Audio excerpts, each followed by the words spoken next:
but the other squad members would be able to call in drop pod. Excuse me. Okay. I guess I messed up finally. Shit. Damn it.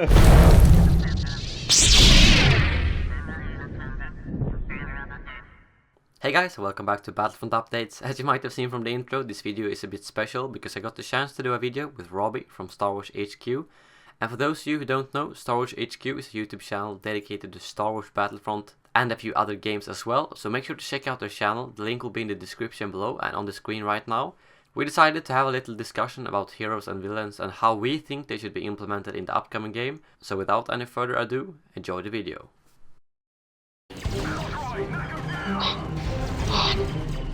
Fudgems. Hey guys, how's it going? It's Robby with Star Wars HQ, and I have a very special guest today. It's Elliot from Star Wars Battlefront Updates. He actually runs his own YouTube channel. Say hello to everyone, Elliot. Hello everyone, and hello Robby. Hello, glad to have you here. And we are going to be talking about Jedi and Sith today and what we would like to see for Jedi and Sith in all of the game modes in the upcoming Star Wars Battlefront 4 next-gen consoles. And what would you like to see, Elliot, for Jedi and Sith? Well, I think heroes and villains is a very important part of Battlefront because there are actually quite a lot of shooters, FPS shooters and third-person shooters, and very few of them have some kind of kill streak or reward system inside the game itself where you actually get to play as special characters or special infantry soldiers. Right. So that is one thing that really makes Battlefront unique, which is why I think the DICE needs to make sure that they keep it, because it would be a huge loss if they decided to completely skip it. Right.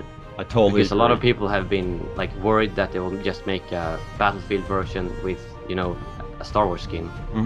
Yeah, I think a lot of people are worried about that. And I definitely think that we should see the return of a hero assault mode, but what I'm really curious about is how exactly they would handle the Jedi and the Sith in a mode like Conquest mode.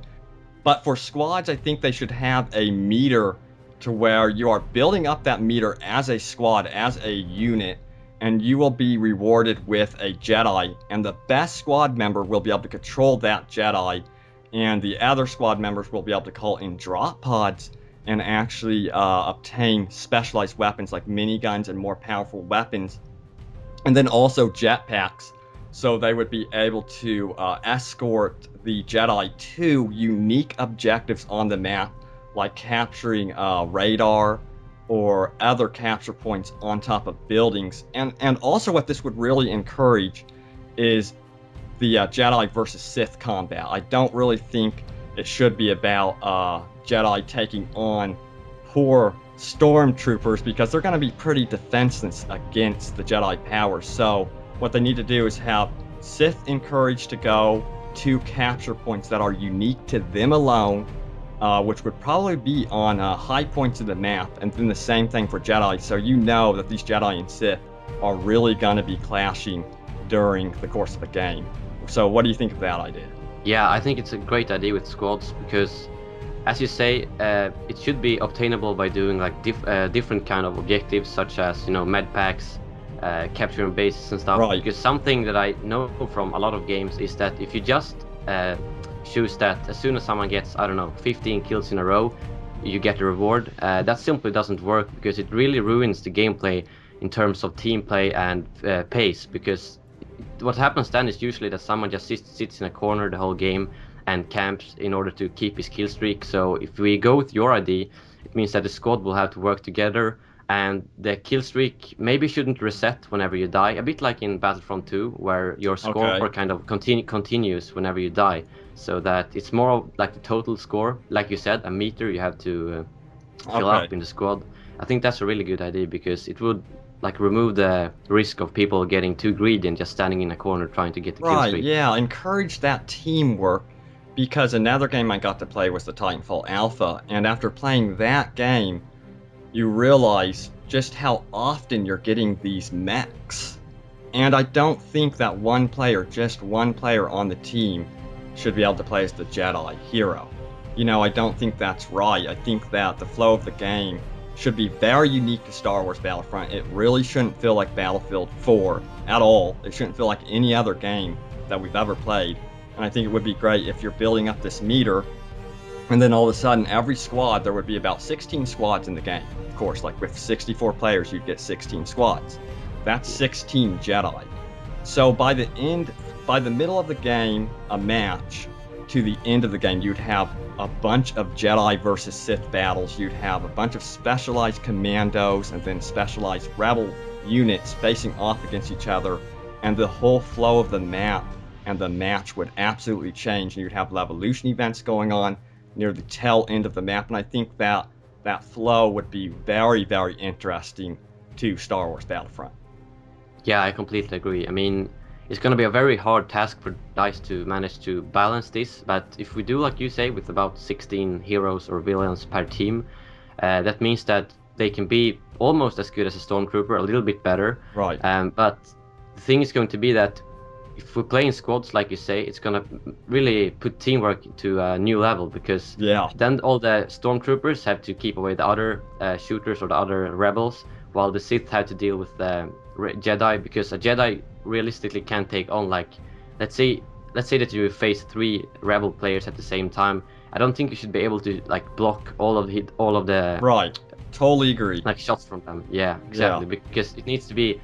That's one thing that I kind of thought was overpowered with Battlefront, because you can just press F for whatever key it was, and there can be like 500 people just standing there shooting at you, and you can't get hit unless they get behind you. So I think they need to find some kind of balance where you can block shots, but you can still not just block everything. I think the balance for that, and you just almost stated it right there, is the backside of a Jedi or Sith is going to have to be the absolute weakest point. I mean, if their backside gets hit at all, they should be done with pretty quickly. That means that you're going to really want to stick with this specialized commando squad or rebel force that you have in your squad and really work together, because they're going to want to protect your backside at all costs if you're going to really be working as a team.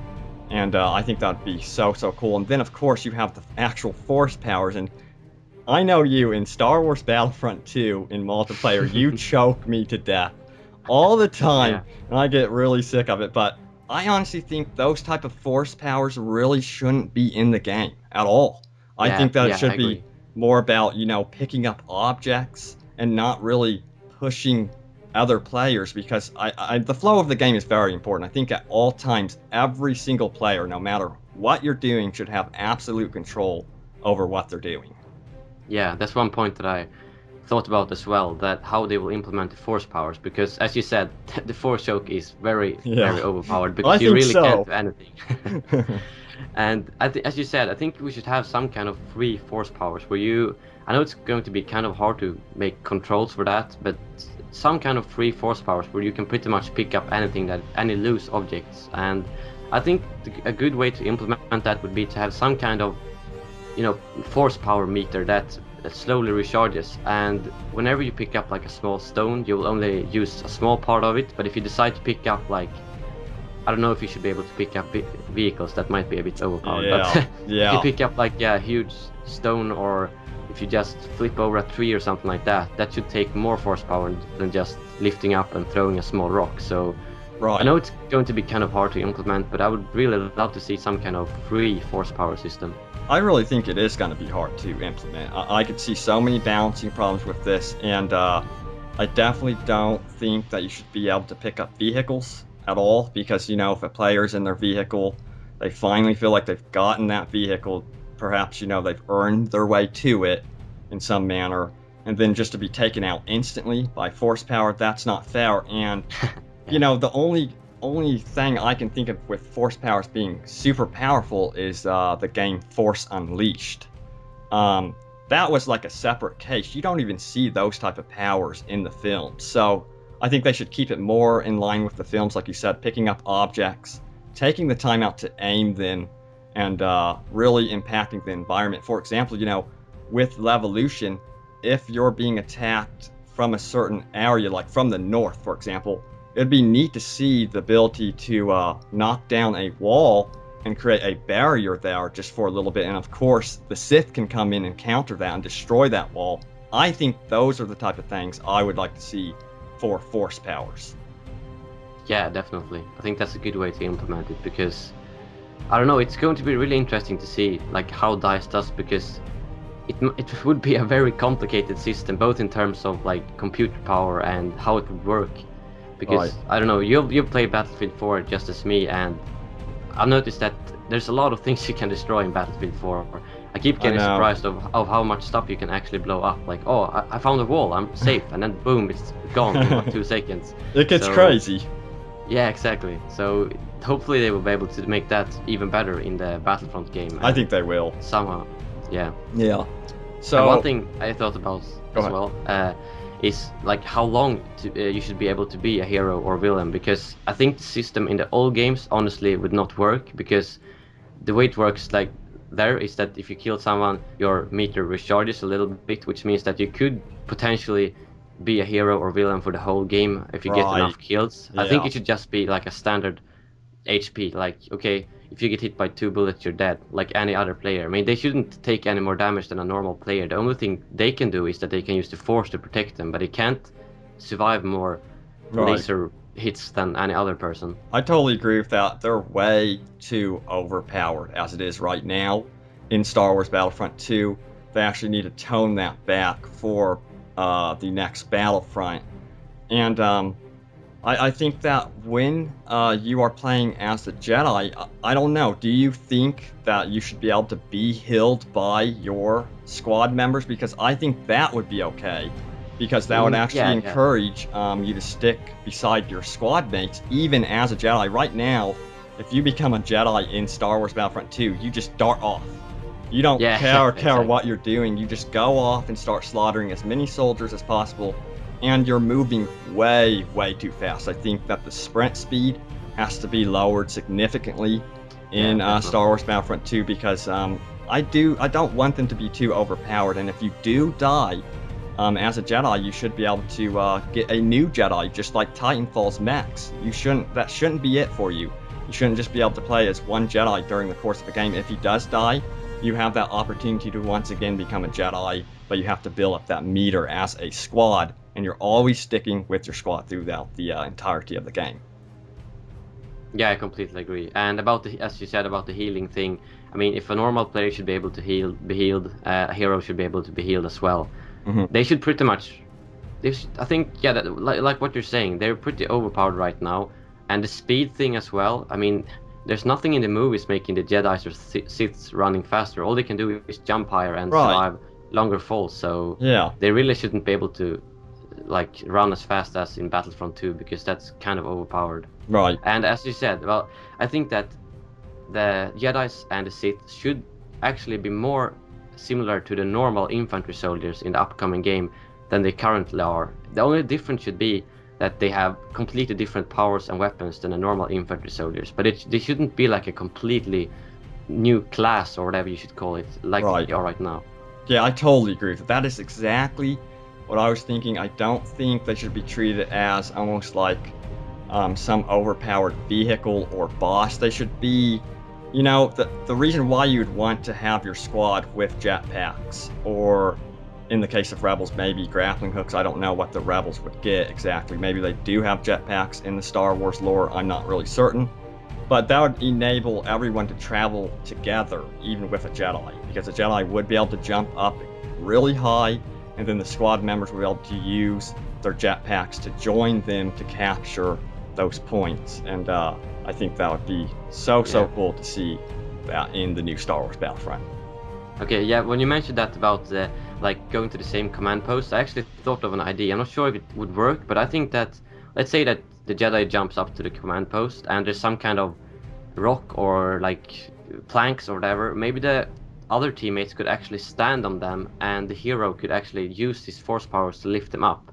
But it would be at the point where it really takes up all of his powers, and it would only work if they were not in combat. Like if they're completely safe, he could take 10 seconds to actually lift up the other people using a object beneath them and lift them up to the command post. I don't know. I didn't even think of that. There could be actual entire game modes around that concept. That would be pretty cool, but once again, it could make the game really, really complicated. You know, Yeah, you could that's have true. a bunch of floating people. Everyone's floating, Yeah. shooting it, but I Yeah. could see it being a blast if someone wants to make like the popular stunt videos that you see from Battlefield, which I love those. I love getting into a helicopter and trying to see for a jet. You know what I mean? I hope that we see those moments with the Jedi powers. It'd be cool if you could lift up your friend and your friend takes a sniper shot and it's like the most epic kill ever, but we'll see what they do with that. That would be very, very interesting if they tried that. But what would you guys like to see for Jedi in Star Wars Battlefront? Please let us know in the comments. And Alright guys, I hope you guys enjoyed the video and you found the discussion interesting. Make sure to check out Star Wars HQ and I will put a link in the description below. And make sure to follow me on Twitter and Facebook if you haven't already. Those links will be in the description below as well. And well, again, thank you guys for watching. Don't forget to leave a like if you enjoyed the video. And as always, may the Force be with you.